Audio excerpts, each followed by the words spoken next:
জনাব আমাদের ইসমাইল হোসেন তালুকদার ভাইকে তার বেঁচে আছেন, আমরা সকলে মিলে দোয়া করছি দেশনেত্রী বেগম খালেদা জিয়া যাতে দীর্ঘ হায়াত পান, সেই দোয়া মাহফিলে আজকে অংশগ্রহণ করেছি।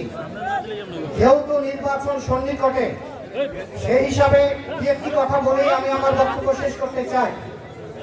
এই অঞ্চলে যিনি মনোনীত হয়েছেন, যিনি ধানের শীষের কান্ডারি জননেতা হাবিবুর রশিদ হাবিব, সকলের পরিচিত মুখ জননেতা হাবিবুর রশিদ হাবিব, যিনি নিজের সংসারের চাইতেও এই দলকে বেশি ভালোবাসেন, যিনি নিজের সংসারের চাইতেও এই অঞ্চলের মানুষকে বেশি ভালোবাসেন।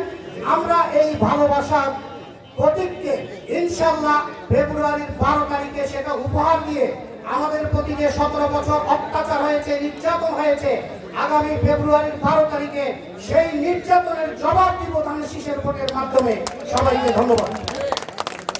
ধন্যবাদ ইসমাইল তালুকদার খোকন ভাইকে। এই পর্যায়ে বক্তব্য নিয়ে আছেন